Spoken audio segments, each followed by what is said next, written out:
Boa noite, gente. Hoje a gente está muito feliz de ter aqui com a gente o Eduardo Vilela, meu ex-preceptor, e hoje vai falar para a gente um pouquinho sobre como fazer um just in time, que é uma coisa tão presente aí no dia a dia, que a gente resolveu parar e, peraí, vamos ver se todo mundo sabe fazer um just in time. Então, obrigada, Du, por estar aqui hoje. Muito feliz mesmo de você estar aqui com a gente. Obrigado pelo convite, Nath. É sempre um prazer aí falar para a residência, para a gente aprender junto aí.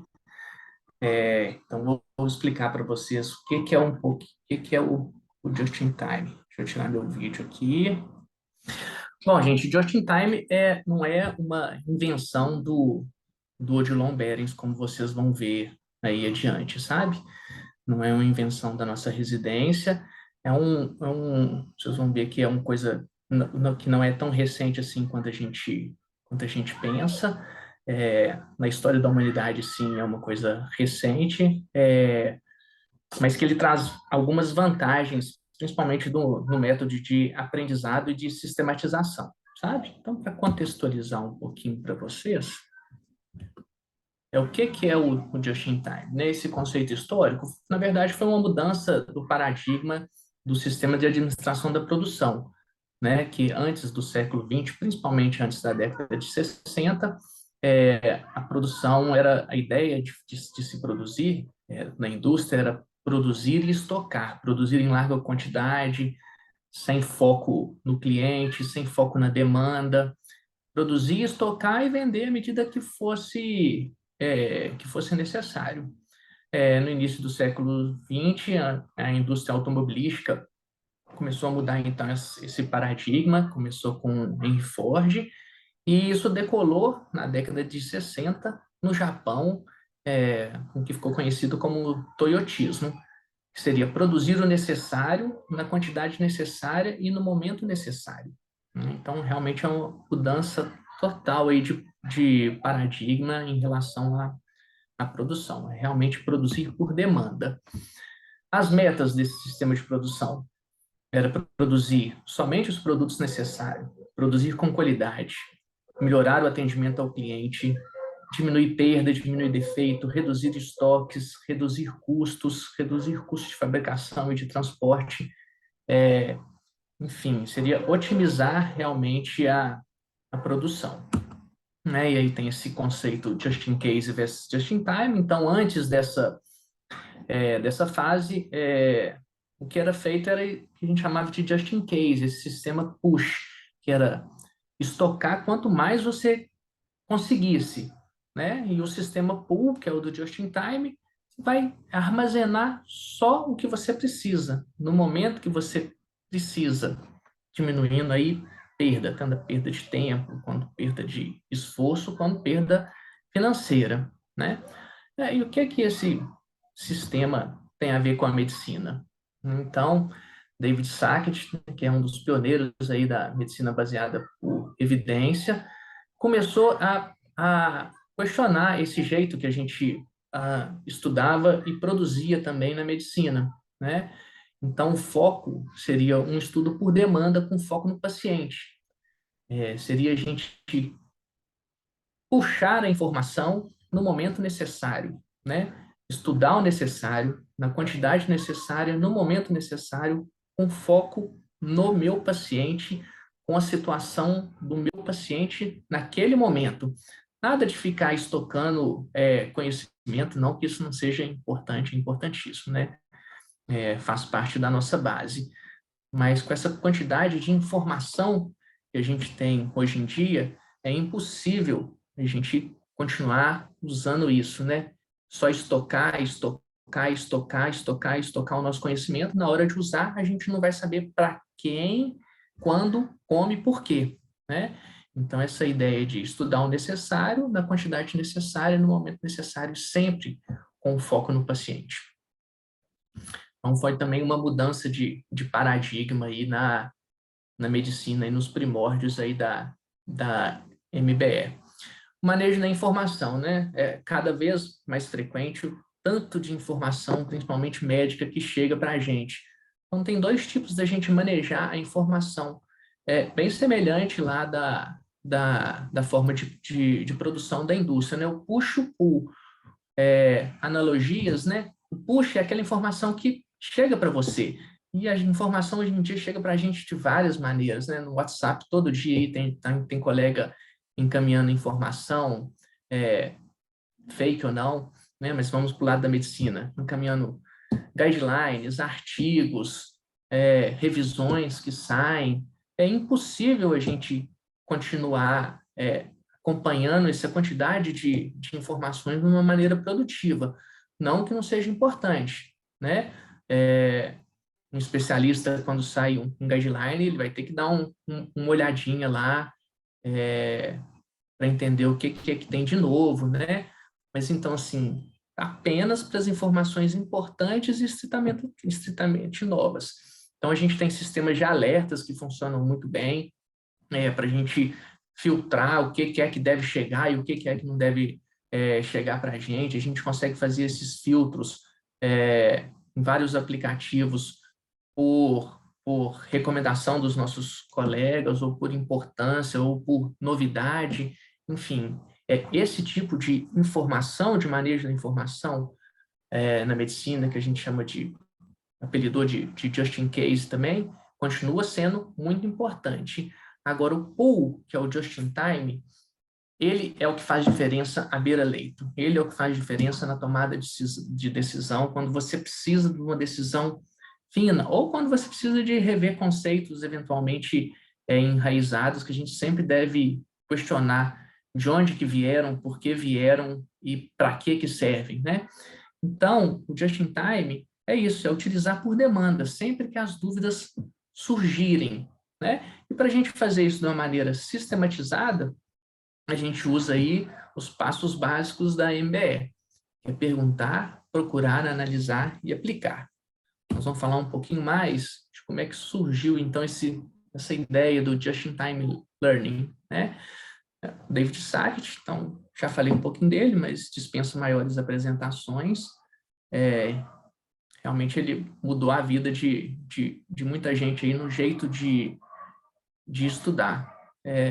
Na verdade, ele mudou paradigmas aí na medicina, né?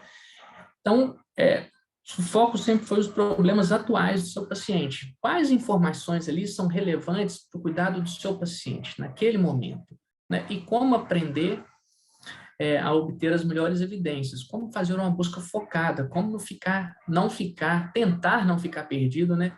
Nesse mundo de informações que existem, que chega para a gente a toda hora, a todo momento. Para isso, em 1995, ele inventou esse trombolho aí, e ele fazia as corridas dele lá em Oxford, com esse carrinho aí, que ele apelidou de carrinho das evidências. Durante a corrida de leito, ele ia carregando esse trombolho ali, tem um retroprojetor, um computadorzinho, o carrinho, sei lá, uma impressora aqui, né? E aí, durante a corrida de leito, ele instigava ali os residentes a fazerem duas ou, no mínimo, 3 dúvidas clínicas por paciente, né? É impossível a gente não ter, no mínimo, 2, 3 dúvidas clínicas por paciente, por mais simples que o caso possa parecer ser, né? A partir dessas dúvidas, ele sistematizava uma pergunta clínica e, em torno de 1 minuto e meio, fazia uma pesquisa, e isso mudava 1/3 das condutas na época, com o custo de fazer as corridas de leito mais longas, mas com certeza mais proveitosas para todo mundo. Ele deve ter aprendido muito, os residentes, então, quem nos acompanhava, nem se fala. O que ele queria com isso? Instigar que as dúvidas que surgem na beira do leito, elas têm, principalmente as que vão mudar a conduta, elas têm que ser sanadas naquela hora. Pode levar essa dúvida para casa, desde que dê para esperar, mas a maioria, se for alguma coisa que vai mudar a conduta, tenta aplicar ela na hora. Isso ajuda também a sedimentar conhecimento. 5 passos, então, para a gente conseguir fazer esse just-in-time e fazer, ajudar o seu paciente à beira-leito. Primeiro é perguntar, é um passo essencial, que é isso, é traduzir essa incerteza, essa dúvida que a gente tem, em uma pergunta que seja minimamente respondível, né, plausível. Procurar como que a gente vai buscar as melhores evidências aí disponíveis. Analisar. E é isso, é a gente tentar separar o que presta e o que não presta para a gente. Com validade, relevância clínica, aplicabilidade, que é importantíssimo. Decidir, ou seja, e aí, nós vamos usar essa evidência? Isso se aplica ao meu paciente, se aplica a esse momento? E um outro passo, que é um pouquinho mais adiante, que é auditar, né? Ver se a gente está fazendo bem. Então, vamos para destrinchar esses 5 passos. A pergunta definitivamente é o ponto principal. Se você não começa com uma pergunta apropriada, uma pergunta focada, você vai se perder na hora da busca, né? Então, a pergunta é sempre a pergunta pico, né? Que é um paciente o problema, a intervenção ou exposição, comparado com o quê? Com o habitual, com o novo, com a prática já enraizada e tentar definir desfechos, né? Sejam eles bem objetivos, como mortalidade, tempo de internação, ou, eventualmente, desfechos menos clínicos, que, às vezes, alguns estudos ainda usam, né? Mas a gente tem que ter o desfecho que a gente quer obter para o paciente. Parece simples, né? Hoje em dia, vários sistemas já ajudam a gente a fazer essa pergunta pico, mas realmente ela é fundamental, ela é mais importante do que a busca, porque se você fizer uma pergunta bem feita, vai facilitar o seu segundo passo, que é a busca, procurar. Estratégias de busca. Não há dúvida que, principalmente para a gente mudar a nossa conduta beira-leito, nós vamos direto para os sumários, né? Eles facilitam muito as nossas vidas e estão facilitando cada vez mais. O Dynamed, acho que dispensa apresentações, o Dynamed e o UpToDate, e eles estão realmente cada vez melhores, ajudando a gente a achar mais fácil a informação e a filtrar também de onde essa informação está vindo. O Dynamed, então, tá sensacional nisso, que ele já está destrinchando as evidências em quadrinhos, já colocando a opinião do editor. Então, é uma ferramenta que é, hoje em dia, indispensável para quem quer mudar condutas à beira-leito, né? Praticar bem o Just-in-Time Learning. Tem várias outras ferramentas, o Trip, o próprio PubMed. Foi a base de tudo, né? A biblioteca norte-americana, que tem tudo que você precisar, a princípio você vai achar lá, né? Uma dica, então, para quem for fazer uma busca ainda no PubMed, porque eventualmente a gente não vai achar respostas na nossa pergunta pico nos sumários, a gente pode, então, fazer uma pesquisa mais ampla aí no PubMed. A dica, então, é ir nessa ferramenta que chama Clinical Cures, que vai abrir essa outra página, que aí você consegue filtrar melhor a sua pesquisa.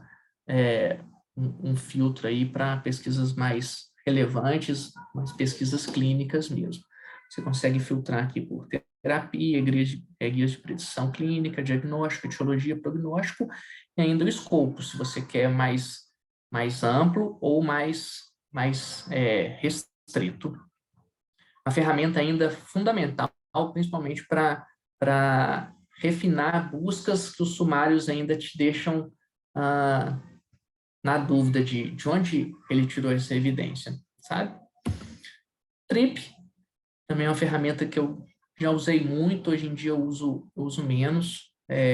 Não sei se os colegas têm usado muito ainda, mas é porque a grande vantagem dele parece que é muito intuitivo, mas nem tanto. É que ele já teria essa opção de você colocar a pergunta pico, né? Então, já te adiantaria aí, ou te ajudaria a fazer essa pergunta pico respondível, né? Uma pergunta coerente. Então, ele já te dá aqui uma setinha da pergunta pico: população, intervenção, comparado e desfecho.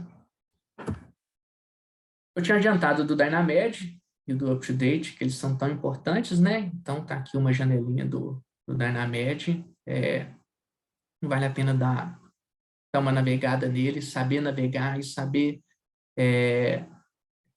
tirar o melhor dessa ferramenta. E aí é só usando, pedindo para quem sabe usar melhor também ensinar.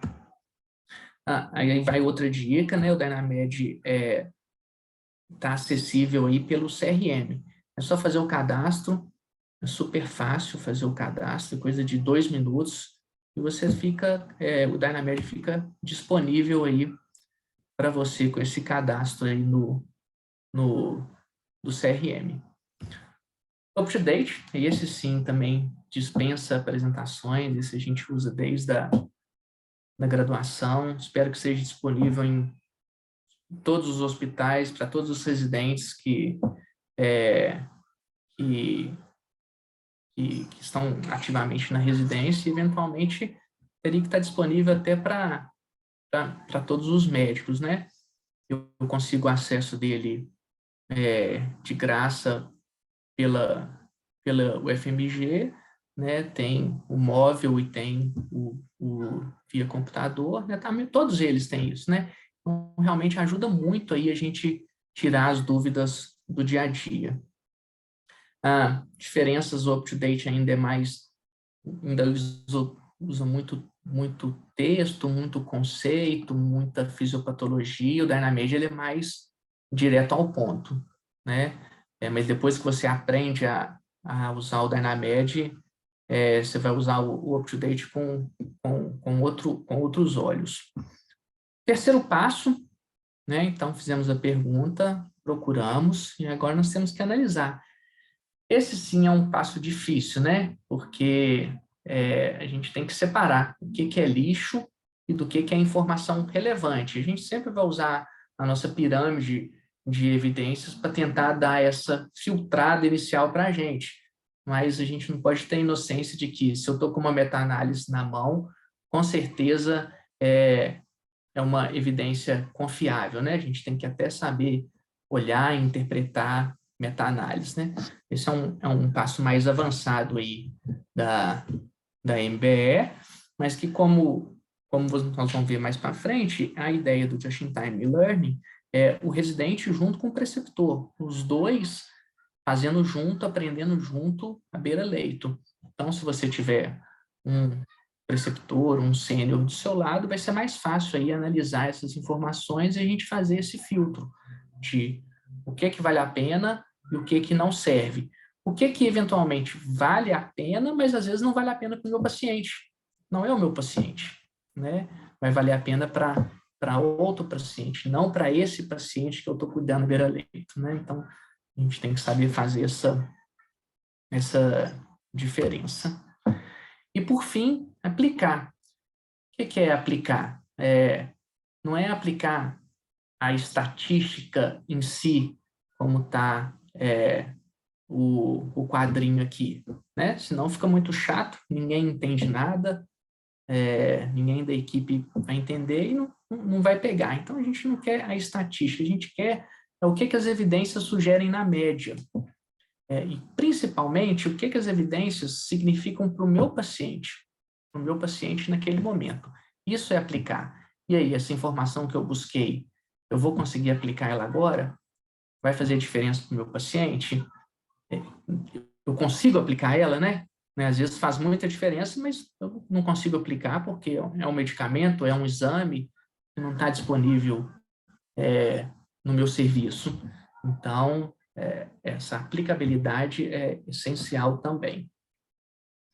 No Odilon, eu esqueci de contextualizar também, essa apresentação inicial foi para um seminário, se não me engano, que a gente fez em 2012, no final de 2012.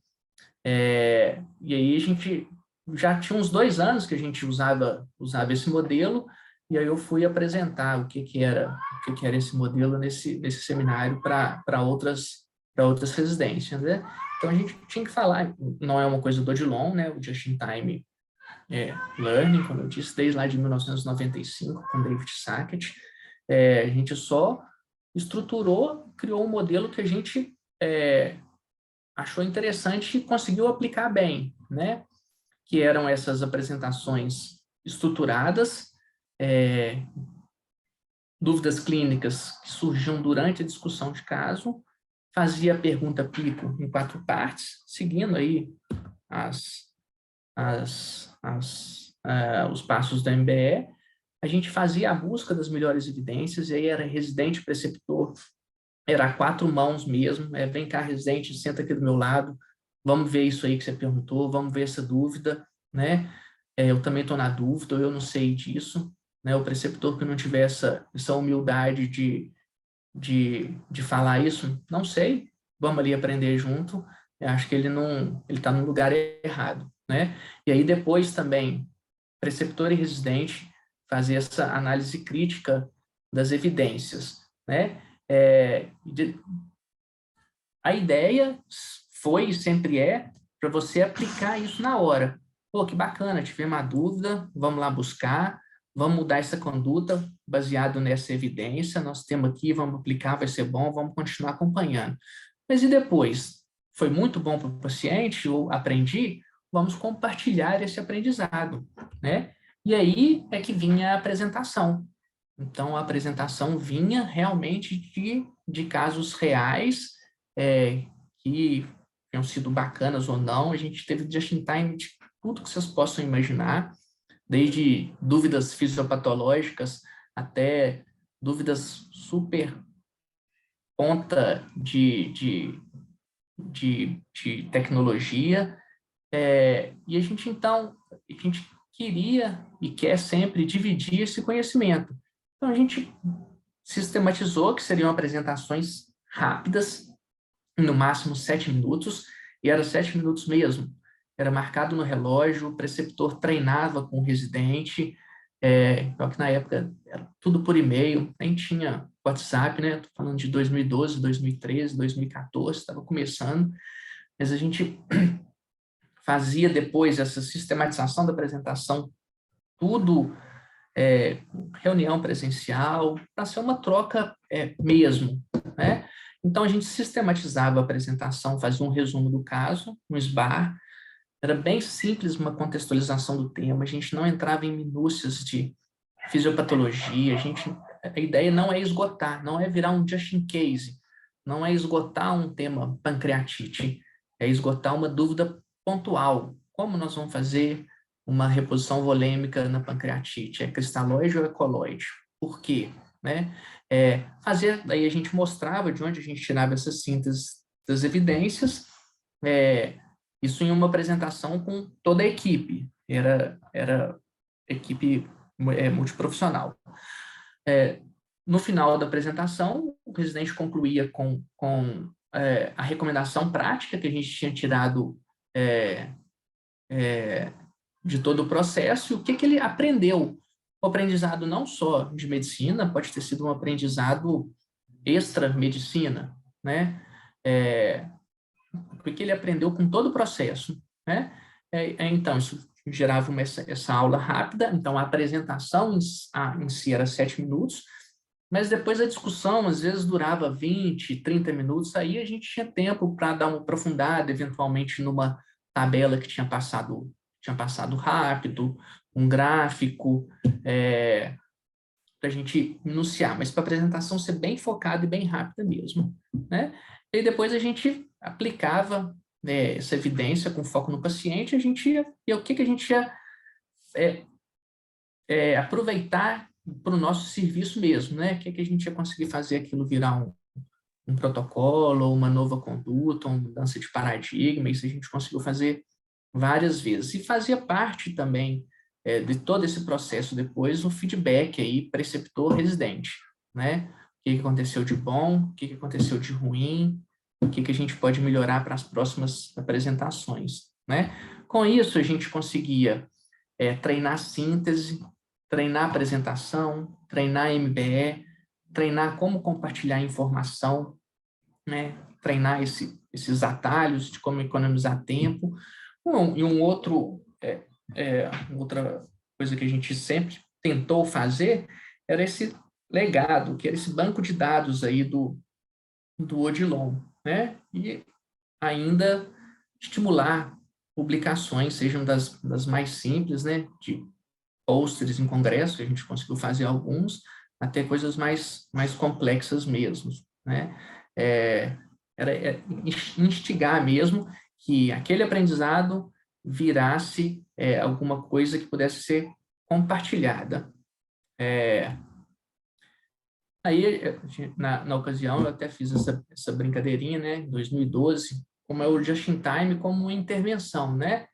Então, em residentes, né, o que era a intervenção? O just-in-time, o que era a população, os residentes, just-in-time, comparado com o quê? Com o ensino habitual que a gente estava acostumado naquela época, né? É just in case, eu li um artigo, saiu um novo guideline aqui de insuficiência cardíaca que fala alguma coisa bem específica. Não é todo mundo que vai ler o guideline, né? Tutorial, livro-texto, ou mesmo por osmose, né? Tem aquele residente que fala assim, vou ficar do lado daquele preceptor ali que eu vou aprender tudo, né? Nem o preceptor sabe tudo e nem o residente nunca vai aprender assim, né? E o desfecho, se melhorava o aprendizado, otimizava tempo, foco, paciente, realmente o just-in-time como uma intervenção. E a nossa avaliação sempre foi que era muito bom, era muito bom desse jeito que a gente fez. Claro que a ideia é sempre melhorar, as coisas, o tempo mudou, a gente não está mais em 2012, a informação mudou, os residentes mudaram, os preceptores mudaram, a geração mudou, né? Mas o desfecho, eu acho que continua sendo bem aplicável, né? Muda, melhora o aprendizado, a gente otimiza tempo e, principalmente, a gente melhora o cuidado do nosso paciente na beira-leito. Aqui eram exemplos aqui de quantos que a gente tinha feito na época, eu só coloquei alguns assim, mas a gente fez muito. Aí, eu achei muito interessante aqui compartilhar com vocês, para eu atualizar essa aula, até aqui então tinha sido a nossa aula original de 2012 praticamente. Eu falei assim, eu comecei a pesquisar no meu e-mail, JIT, né, que é o que a gente chama, Just in Time, e os termos, e eu fiquei fazendo também uma reflexão assim, em como, não sei se é um defeito meu ou de todo mundo, como a gente é ruim para a gente guardar as informações que a gente gera, até para a gente mesmo. Eu tive que ir no campo de busca do meu e-mail, fiquei um tempão procurando para eu resgatar alguns just-in-times, vários do que eu fiz eu nem tinha mais, porque o residente não me mandou, porque eu perdi, eu salvei não salvei online, enfim, mas daí eu achei essa escala didática que a gente fazia, e eu achei bacana que a gente compartilhar, não querendo comparar de jeito nenhum, mas só para a gente, para mostrar como é que era rico o negócio e quanto just-in-time que a gente fazia. Toda semana tinha um just-in-time e toda semana tinha um just-in-case. Just-in-case é isso, é aquelas aulas que não podem faltar na residência, né? Então, vocês vão ver aqui que tem aquelas aulas que a gente não pode deixar de ter, e toda semana também tinha um just-in-time, desse jeito. E eu lembrei que tinha uma época ainda antes de 2012, que eram 2 just-in-time, um just-in-case e 2 just-in-time por semana. Então, a gente tinha uma produção absurda. E eu fui resgatar isso achando esse e-mail que o Léo mandou, na época que essa Fernanda deve ser a Fê da geriatria, eu acho que né? E olha aqui a indagação do Léo na época. Olha, conversando com a Fernanda, fiquei pensando, ainda precisa melhorar na disponibilização e divulgação da nossa enorme produção didática, 2013. Em 2 anos de residência, Fernanda produziu 24 apresentações, né? Imagino que os demais residentes também tenham números semelhantes. A gente fez uma média, são quase 300 apresentações só para os R2 do HUB. é muita coisa, e assim, não tem por que a gente não dividir isso, não compartilhar isso. É, e aí, desse meio, a gente começou a tentar ser um pouquinho mais criterioso para essa apresentação virar realmente um produto. Durante um tempo deu certo, mas essas coisas vão se perdendo e se perderam, né? No início vai, se não tiver alguém puxando sempre, é, acaba que o Just in Time morre naquela apresentação com aqueles dois residentes. Quando rodou a próxima turma de residente, a gente já não sabe mais o que aconteceu, né? E com muito residente como é atualmente, fica mais difícil, então, se a gente não sistematizar para deixar isso um legado, né? Isso aqui é só uma outra, como é que é? Foi a nossa atividade didática de 2013. Então, assim, não falhava, só falhava em feriado e toda semana já tinha preceptor escalado e residente pré-escalado para apresentação. Então, não tinha surpresa, né? Era só se programar que ninguém passava aperto. Ah, e aí esse aqui, que era o produto final que a gente começou a fazer das apresentações. Era bem esboço mesmo, era uma folhinha no Word, editada, com SBAR. A pergunta... Esse aqui foi do...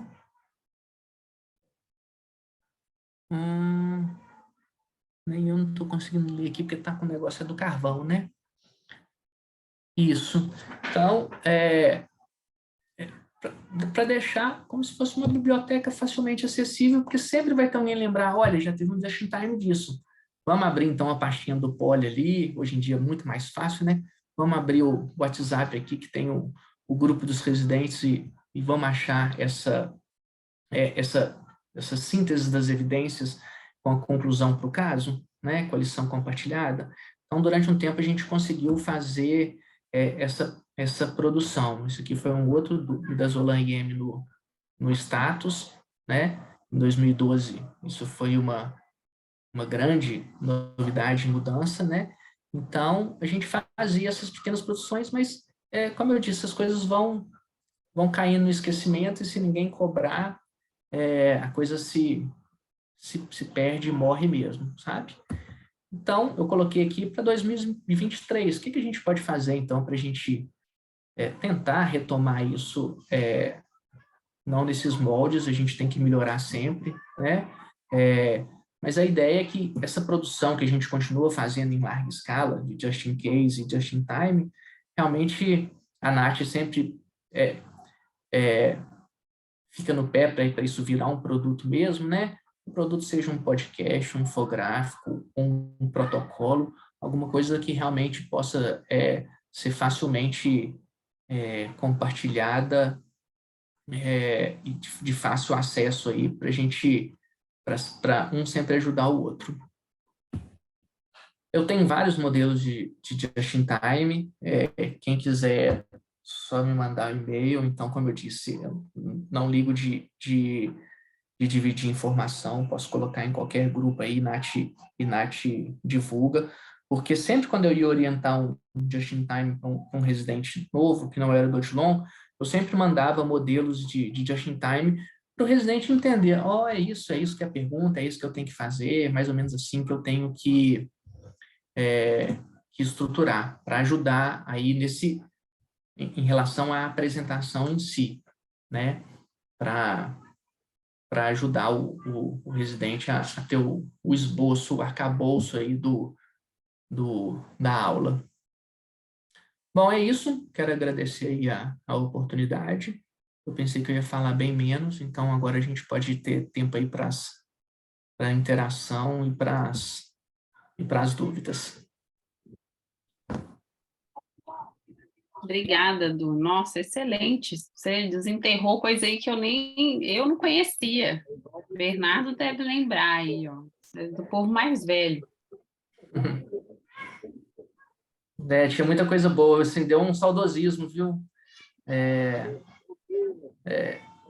Mas Foi bom refazer por conta disso, sabe? Eu vi que a gente fez muita coisa boa, ainda faz, ainda tem muito potencial para continuar fazendo, sabe?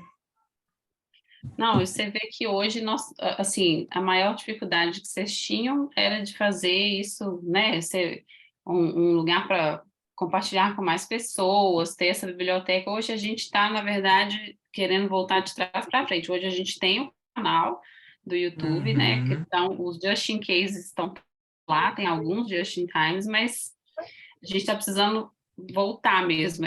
Essa sua aula é necessária para a gente pegar esses preceptores jovens, né, que a gente tem hoje, e os meninos que estão, os residentes que chegam, e realmente aqui, ó, Just in Time é isso, que eu acho que a coisa está se perdendo mesmo, né, por, por vários motivos, e aí acho que agora a gente tem que fortalecer mais esse modelo, e igual você falou, eu acho que é tudo, é podcast, é infográfico, é ficar no YouTube.